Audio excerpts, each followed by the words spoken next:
नमस्कार, आप सभी का स्वागत है। मैं हूं नमन परसाई और आज हम पढ़ने वाले हैं एमपी जीके के अंतर्गत मध्य प्रदेश की नदियां एवं अपवाह तंत्र। हम जानेंगे कि अपवाह तंत्र क्या होता है और एमपी में कितने प्रकार के अपवाह तंत्र हैं, एमपी में कौन सी मुख्य नदियां हैं, उनका उद्गम कहाँ पर है, समापन कहाँ पर है। सारी इन्फॉर्मेशन जो आपके काम की है सभी पढ़ने वाले हैं। हम सारी इन्फॉर्मेशन पढ़ेंगे मैप के माध्यम से। हम चाहते हैं, हमारा उद्देश्य है कि आपका कॉन्सेप्ट और फैक्ट दोनों ही क्लियर हो। चलिए आगे बात करते हैं। सबसे पहला आपका टॉपिक है अपवाह तंत्र। हम जानते हैं क्या होता है।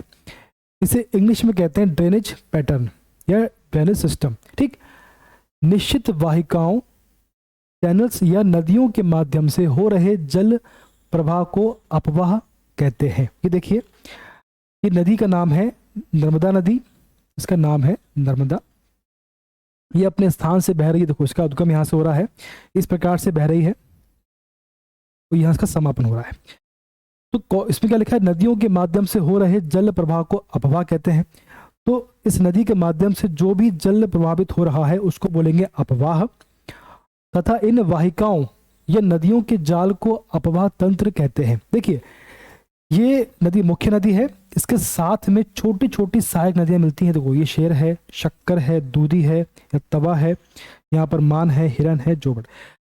तो जो मुख्य नदी होती है उसके साथ में छोटी छोटी सहायक नदियां भी होती हैं, या इसको ऐसा कहें, जब मुख्य नदी अपने उद्गम स्थान से निकलती है और समापन की ओर आगे बढ़ती है तो अपने साथ में छोटी छोटी सहायक नदियों को लेकर आगे बढ़ती है। ठीक है, मुख्य नदी अपने साथ में छोटी छोटी सहायक नदियों को लेकर आगे बढ़ती है, तो इनके माध्यम से जिस तंत्र का या जिस नेटवर्क का निर्माण होता है उसे कहते हैं अपवाह तंत्र। ठीक है, ये मुख्य नदी है, ये देखो जा रही है, और इसके साथ में छोटी छोटी नदियां मिल रही हैं, इससे देखो इस प्रकार से मिल रही हैं, और इसके माध्यम से जो तंत्र का या जो नेटवर्क का निर्माण होता है या जो आकृति का निर्माण होता है उसको बोलते हैं अपवाह तंत्र। बात क्लियर है।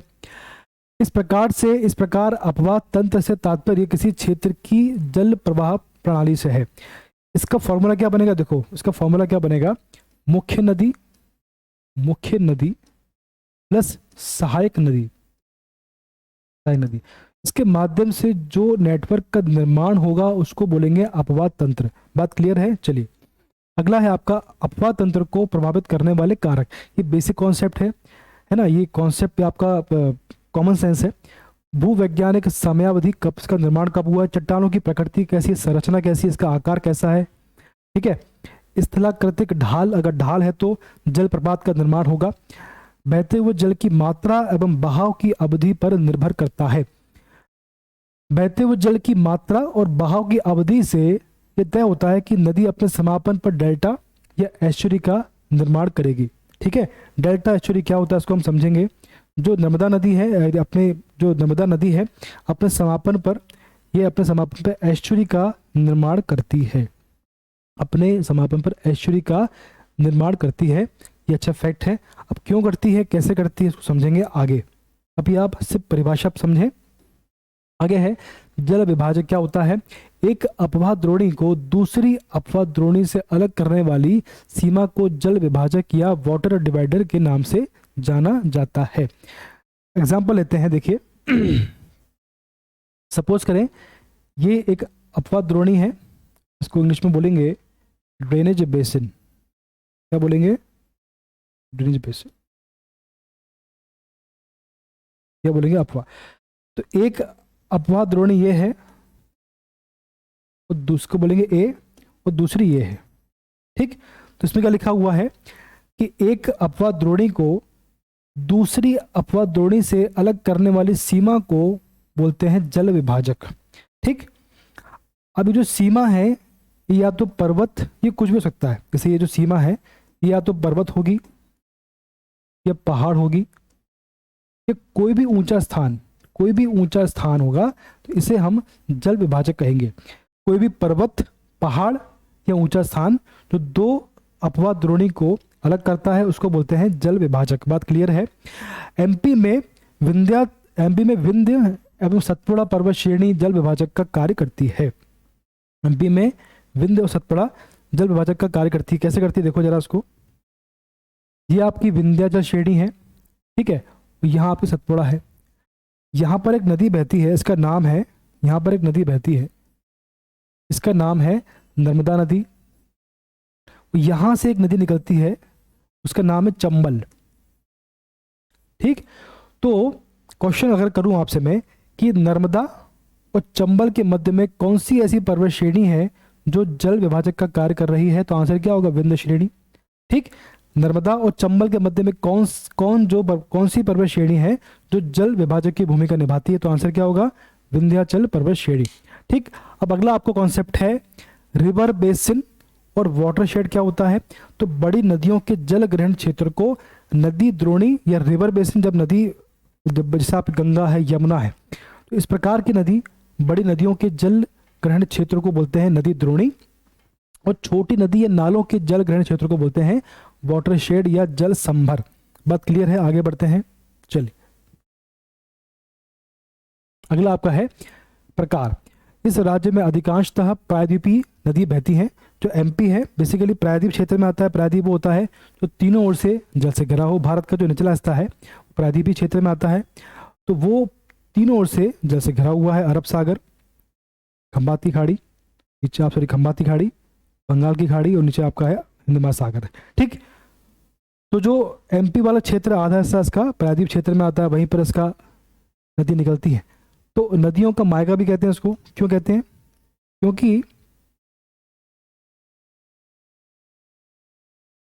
कहते हैं? मध्य प्रदेश में स्थित मैकाल पर्वत श्रेणी, विंध्य पर्वत श्रेणी और सतपुड़ा पर्वत श्रेणी, तो मध्य प्रदेश में स्थित इन तीनों श्रेणियों से प्रायद्वीपीय भारत की अधिकांश नदियां निकलती हैं, इसलिए मध्य प्रदेश को नदियों का मायका कहा जाता है। मैकाल श्रेणी से सर्वाधिक नदियां निकलती हैं, इसलिए इसे वाटरशेड के नाम से जाना जाता है। ये बात क्लियर है आपको? चलिए आगे बढ़ते हैं। चलो, मध्य प्रदेश में अपवाद तंत्र की बात करेंगे। एमपी में कितने प्रकार के अपवाद तंत्र हैं ये आपको पता होना चाहिए। 5 प्रकार के हैं। पहला आपका गंगा यमुना है। ये वाला जो क्षेत्र है, यहां से लेकर ये वाला जो क्षेत्र है, गंगा यमुना में आता है। ये नदी यमुना नदी है, देखो ये यमुना है, यहां से गंगा निकलती है, ऐसी गंगा आ रही है, देखो ऐसी गंगा आ रही है। तो यमुना मिलती गंगा में और सोन मिलती गंगा में। ठीक, तो इसका नाम गंगा है। और ये सभी जो नदी हैं इन सबकी सहायक नदी, तो गंगा मुख्य नदी है और यमुना, चंबल, ये सब नदियां हैं इसकी सहायक नदियां हैं। तो इनका इस जो क्षेत्र है, ये वाला क्षेत्र है, ये पूरा क्षेत्र गंगा यमुना अपवाद तंत्र के अंतर्गत आता है। दूसरा जो हम पढ़ने वाले हैं नर्मदा अपवाद तंत्र, ये जो क्षेत्र है देखो यहाँ से निकलती है, पूरा क्षेत्र जो है ये पूरा क्षेत्र ये आपका नर्मदा अपवाद तंत्र में आता है। इसके नीचे ये वाला पार्ट गोदावरी अपवाद तंत्र है, नीचे वाला देखो। तीसरा आपका गोदावरी अपवाद तंत्र है, पेंच है, उसके बाद बिनगंगा, इस प्रकार से। ठीक है, ताप्ती चौथा आपका है ये वाला क्षेत्र ताप्ती अपवाद तंत्र। ठीक है, पहला गंगा यमुना है, दूसरा नर्मदा है, तीसरा गोदावरी है, चौथा है ताप्ती अपवाद तंत्र, पांचवा है माही नदी अपवाद तंत्र। ठीक है, 5 प्रकार के हैं, गंगा यमुना, नर्मदा, गोदावरी, ताप्ती और माही। 5 अपवाद तंत्र हैं मध्य प्रदेश में। ये क्वेश्चन आपको पता होना चाहिए, बहुत इजी है। मध्य प्रदेश की मुख्य नदियां हैं कौन कौन सी, देखो जो हम पढ़ेंगे। टोन है, गंगा की सहायक नदी है, टोंस है, उसके बाद केन है, बेतवा है, सिंध है, पार्वती है, काली सिंध है, चंबल है, और नर्मदा नदी है, बिनगंगा है, पेंच है, ताप्ती है। ठीक है, इसमें अगर आपको चाहो तो नदी को 3 पार्ट में डिवाइड आप कर सकते हो। जैसे उत्तर की ओर, नॉर्थ की ओर बहने वाली जो नदियां हैं, जैसे आपको ये देखो, आपकी ये सोन है, फिर आपका जो बेतवा है, सिंध है, पार्वती है, चंबल है। तो उत्तर, नॉर्थ या उत्तर की ओर जो नदी बहती हैं उनको अलग पार्ट। तो उत्तर की ओर, पश्चिम की ओर, या उसको वेस्ट की ओर और दक्षिण की ओर। ठीक, तो उत्तर की ओर जो नदी बहती हैं वो अलग है, पश्चिम की ओर बहती हैं 2 ही हैं बस, नर्मदा और ताप्ती, और दक्षिण की ओर है ना बरदा है, बिनगंगा है, पेंच है। इस प्रकार से 2 नदी, तो 3 पार्ट में आप नदियों को डिवाइड कर सकते हो, उत्तर की ओर बहने वाली, पश्चिम की ओर बहने वाली, दक्षिण की ओर बहने वाली, ये नदियां हैं, इसको आप आराम से आप कर सकते हो। ठीक है, चलिए अगला आपका है नर्मदा अपवाद तंत्र। इस बारे में बात कर चुके हैं, इसलिए अब इसको डिस्कस ज़्यादा नहीं करूंगा। यहाँ से नदी निकलती है, यहाँ से इसका उद्गम है, ऐसे बहती है, और फिर साथ में कई सहायक नदियाँ बरना है, शेर है, शक्कर है, दूधी लेकर बढ़ती है, और इससे जो नेटवर्क बनता है उसको हम बोलते हैं अपवाह तंत्र। और ये नर्मदा नदी का अपवाह तंत्र है जिसको हम पढ़ने वाले हैं। ठीक है, चलिए, इसको पहले हम डिस्कस कर चुके हैं इसलिए इसको मैं डिस्कस नहीं करूंगा। नर्मदा नदी की बात हम कर रहे हैं, इसका उद्गम समापन की बात करेंगे फटाफट। इसका उद्गम कहाँ होता है? देखो, ये इसका उद्गम होता है, ये मेकाल, ये जो देखो जिला है अनूपपुर, जिला अनूपपुर है, और जिला अनूपपुर है, मेकाल पर्वत श्रेणी है, मेकाल पर्वत श्रेणी है, और इसमें अमरकंटक पहाड़ी है। ठीक है, और इसमें एक नर्मदा कुंड है, नर्मदा कुंड है। तो बेसिकली अनूपपुर जिला, मेकाल पर्वत श्रेणी में, अमरकंटक पहाड़ी में, नर्मदा कुंड से नर्मदा नदी का उद्गम होता है भैया। ठीक है, जिला कौन सा है? जिला अनूपपुर है, और पर्वत श्रेणी कौन सी है? मेकाल पर्वत श्रेणी है। पहाड़ी कौन सी है? अमरकंटक पहाड़ी है। और कुंड कौन सा है? नर्मदा कुंड। तो मेकाल पर्वत श्रेणी की अमरकंटक पहाड़ी में नर्मदा कुंड से नर्मदा नदी का उद्गम होता है। ये बात क्लियर है। और समापन कहाँ होता है? खंबात की खाड़ी में, अरब सागर में इनका समापन होता है। ये अपने समापन पर एस्चुरी का निर्माण करती है, डेल्टा नहीं बनाती है, एस्चुरी का निर्माण करती है। दो ही नदी हैं जो एस्चुरी बनाती हैं। आंसर है ताप्ती और नर्मदा। चलिए, अब इसका है लंबाई, यहां से लेकर यहां तक इसकी लंबाई है 1312 किलोमीटर। क्वेश्चन आता है कि एमपी में ये कितना बहती है? तो आंसर है 1077 किलोमीटर, 1077 किलोमीटर ये बहती है एमपी में। इसका बेसिन क्षेत्र, इसका जो बेसिन क्षेत्र है, ठीक है, वो है 93,180 स्क्वायर किलोमीटर, जो कि एमपी में सर्वाधिक है। इसका जो बेसिन क्षेत्र है वो एमपी में सर्वाधिक है, 89.9%, 90% के आसपास। सेकंड नंबर पर गुजरात आता है 6.5%, और लास्ट में महाराष्ट्र 2.7%। ठीक है, यहाँ पर ये गुजरात में आता है ये वाला पार्ट, ये नीचे वाला पार्ट ताप्ती, जो यहाँ ताप्ती बहती है, ये वाला पार्ट यहाँ पर महाराष्ट्र आता है। तो सबसे कम महाराष्ट्र में है, और सेकंड नंबर पर आपका आता है गुजरात। ठीक है, चलिए आगे बढ़ते हैं स्पीड से। अब एस्चुरी क्या होता है? देखो, एस्चुरी क्या होता है, सबसे पहले समझें कि एस्चुरी क्या होता है और डेल्टा। तो एस्चुरी को समझने के लिए सबसे पहले बात करेंगे डेल्टा के बारे में। डेल्टा क्या समझें, देखें, देखिए एक बात समझें, जब नदी बहती है तो अपने साथ में, जब नदी बहती है तो अपने साथ में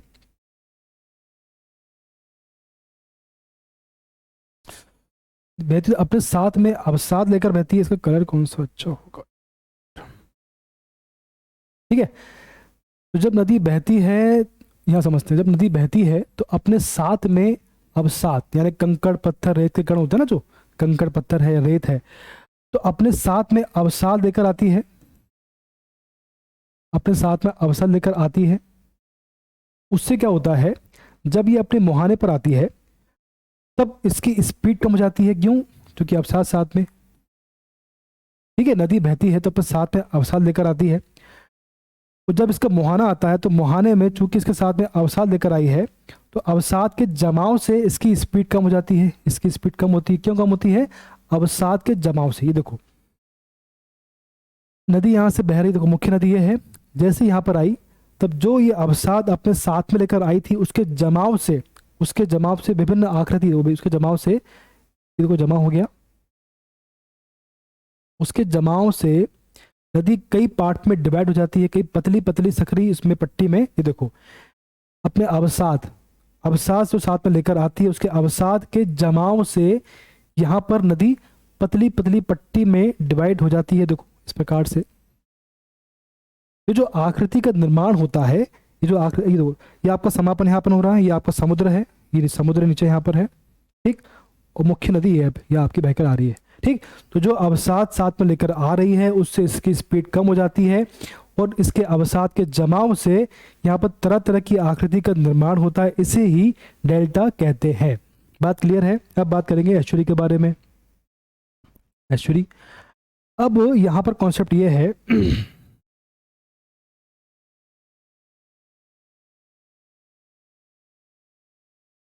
ठीक है, अब देखो, जो नर्मदा नदी है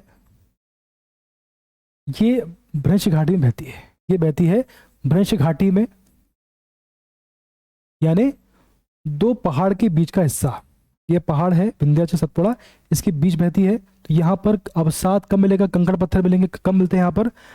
तो चूंकि ये भ्रंश घाटी में बहती है, इसीलिए यहाँ पर अवसाद कम होते हैं, कंकड़ पत्थर रेत के कण कम मिलेंगे, अवसाद यहाँ कम होते हैं, अवसाद कम होंगे। तो भैया मुहाने पर इसकी स्पीड कम नहीं होती, मुहाने पर इसकी स्पीड कम नहीं होती है, तो किसी भी प्रकार का अवसाद का जमाव नहीं होता है। तो नदी सीधे आकर अपने समुद्र में मिल जाती है, नदी सीधे आकी फुल स्पीड से समुद्र में मिल जाती है, मुहाना पूरा साफ होता है। तो इस प्रकार की आकृति को, इस प्रकार के कॉन्सेप्ट को बोलते हैं एस्चुरी का निर्माण होना। डेल्टा में स्पीड कम होती है, अवसाद का जमाव होता है, मुहाना बिल्कुल भी साफ नहीं होता, तरह तरह की आकृति के माध्यम से नदी का जल समुद्र में मिलता है। लेकिन यहाँ पर चूंकि अवसाद, नदी अपने साथ पर अवसाद लेकर नहीं आती है, तो उसकी नदी की स्पीड कम नहीं होती, किसी प्रकार की यहाँ पर अवसाद का जमाव नहीं होता है, नदी सीधे आकर समुद्र में मिल जाती है। इस प्रकार से एस्चुरी का निर्माण होता है। ठीक है, डेल्टा नदी साथ में अवसाद लेकर आएगी, और यहाँ पर एस्चुरी में नदी अपने साथ पर अवसाद लेकर नहीं आती है। बात क्लियर है? चलिए, ये बेसिक कॉन्सेप्ट है इसका। आगे बढ़ते हैं फटाफट। नदी, नर्मदा नदी का अपवाह प्रतिरूप ड्रेनेज पैटर्न वृक्षाभ प्रणाली का होता है। देखें आप, इसको देखेंगे आप, ये नदी है, ये आपकी नर्मदा नदी है, ये सारी इसकी सहायक नदियां हैं। ये देखो, ये सहायक नदियां हैं।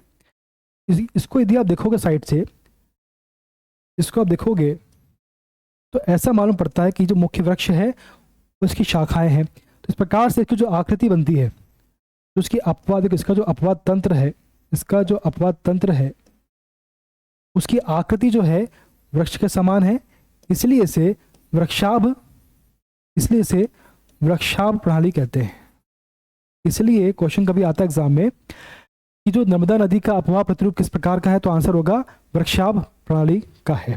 ठीक है, नर्मदा नदी का अपवाह प्रतिरूप किस प्रकार का है, तो आंसर होगा वृक्षाभ प्रकार का है, वृक्ष के समान इसका प्रतिरूप है।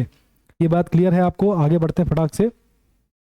अब इसकी सहायक नदियां कितनी है, तो इसकी 41 सहायक नदियां हैं, 41 सहायक नदियां हैं।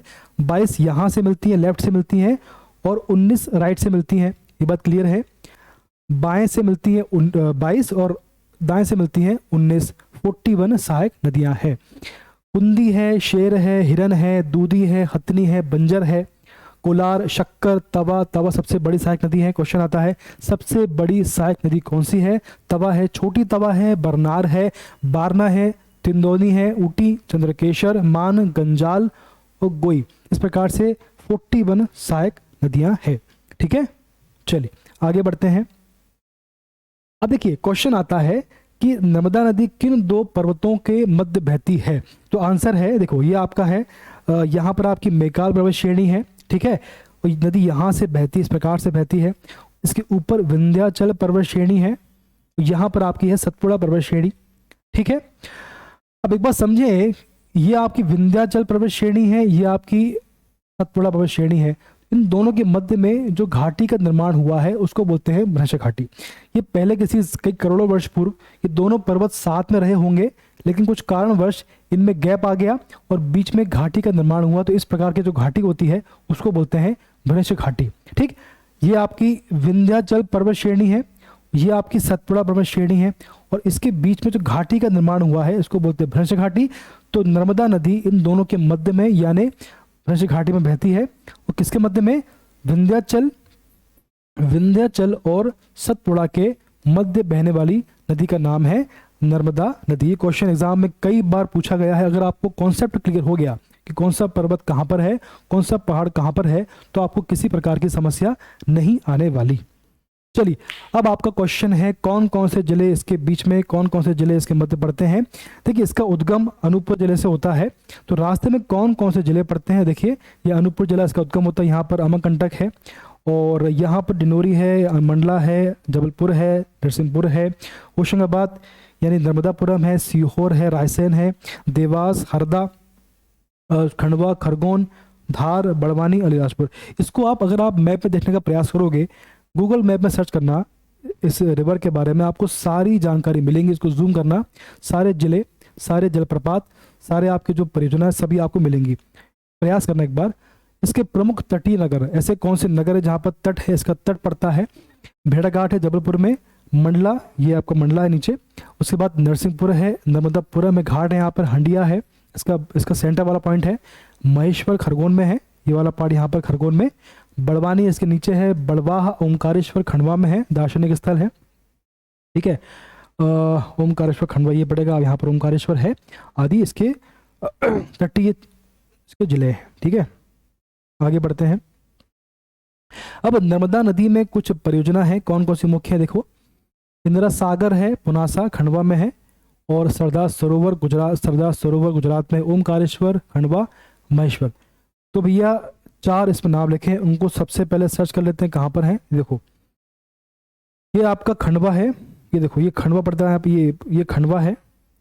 यहाँ पर 2 मुख्य परियोजना है, कौन कौन सी। पहली आपकी यहाँ पर है इंदिरा सागर, देखा इंदिरा सागर, तो ये देखो इंदिरा सागर यहाँ पड़ेगी आपकी, कहाँ पड़ेगी, खंडवा में, ठीक है, यहाँ पर पड़ेगी आपकी हरदा के बाद में, ये खंडवा है, यहाँ पर आपकी इंदिरा सागर है। यहाँ पर सुक्ता बांध भी है, यहाँ पर मानधाता दर्दी जलप्रपात भी है, और खंडवा में एक और परियोजना है ओमकारेश्वर। तो पहले आपकी इंदिरा सागर है, फिर ओमकारेश्वर है ना, पहले आपके इंदिरा सागर, इसके बाद ओमकारेश्वर है। तो खंडवा में 2 मुख्य परियोजना है, इंदिरा सागर परियोजना, दूसरी है ओमकारेश्वर परियोजना। उसके बाद अगली आपकी थी महेश्वर, इसके आगे बढ़ेंगे आप कि खरगोन आएगा, देखो खरगोन है यहाँ पर, यहाँ पर आपकी है महेश्वर बांध सहस्त्रधारा जलप्रपात। तो मुख्य आपकी महेश्वर में महेश्वर बांध है, खंडवा में 2 है, इंदिरा सागर और ओमकारेश्वर। खरगोन में मुख्य है महेश्वर बांध है, यहाँ पर मुख्य साटक बांध भी है, देजला देवड़ा बांध भी खरगोन में पड़ेगा आपका, ठीक है। तो इंदिरा सागर हो गया आपका, कहाँ पर, इंदिरा सागर खंडवा में है, उसके बाद ओमकारेश्वर खंडवा में है, पड़लिया महेश्वर खरगोन में है। फिर आपका उसके बाद आपका इंदिरा सागर के बाद आपका है सरदार सरोवर, ठीक है। सबसे लास्ट में गुजरात के भरूच में, यहाँ पे देखिए सबसे लास्ट में गुजरात के भरूच में सरदार सरोवर बांध है, ये बात क्लियर है। इनके बारे में जो इन्फॉर्मेशन है स्पीड से बाद में पढ़ेंगे, एक अलग से टॉपिक लेके आएंगे, वहाँ पढ़ेंगे इसको, ठीक है। अब यहाँ पर कुछ बांध देखो, अब यहाँ पर धुआं, यहाँ पर बरगी परियोजना है, ये देखो यहाँ पर बरगी, ये आपका यहाँ पर बरगी परियोजना जबलपुर में है, और यहाँ पर आपकी मंडला में यहाँ पर थावर परियोजना है, ये बात क्लियर है। इसके बाद तो यहाँ पर तवा, यहाँ देखो तवा बांध है होशंगाबाद में, ये देखो यहाँ तवा बांध होशंगाबाद में, यहाँ पर आपका तवा बांध है नर्मदापुरम में। और यहाँ देखो यहाँ पर आपकी जोबट परियोजना है अलीराजपुर जिले में, जोबट परियोजना। इस प्रकार से इसमें बहुत सारे फैक्ट हैं, इनको आपको पढ़ना है। और यहाँ पर कुछ जलप्रपात हैं, कपिलधारा है, दूधधारा है और ठीक है। चलिए आगे बढ़ेंगे इनको। अब यहाँ देखो थोड़ा क्लियर हो पा रहा है, वहाँ थोड़ा सा गच्चे पिचड़ था, यहाँ देखो काफ़ी आराम से दिया हुआ है।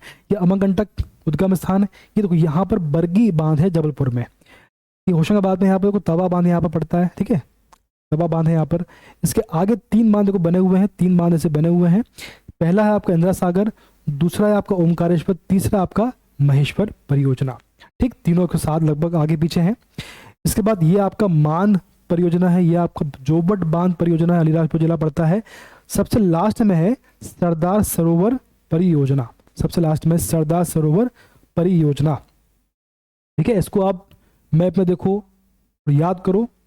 चलिए अभी देखा हमने, ये आपकी इंदिरा सागर बांध है, इसको मैंने पिक्चर फॉर्म में लेने का प्रयास किया ताकि आपको और अच्छे से क्लियर हो पाए। ये इंदिरा सागर देखो, ये आपका इंदिरा सागर है आपका, ये खंडवा में पड़ता है, ये देखो ये दिख रहा है आपको, ये खंडवा, ये आपका खंडवा वाला पार्ट है, ये दोनों आपको दोनों खंडवा में, ठीक है। यहाँ से नदी आ रही है, यहाँ से नर्मदा नदी आ रही है, देखो ऐसे आ रही है, ऐसे आ रही है। तो ये आपका बांध है, ये बांध है, ठीक है, ये पूरा बांध है, इसका पानी रोका हुआ है, बात समझ में आ रही है। चलिए इसके बाद अगला आपका पड़ता है ओमकारेश्वर, देखो ये ओमकारेश्वर पास, ये इंदिरा सागर, इसके बाद ओमकारेश्वर है, ठीक है।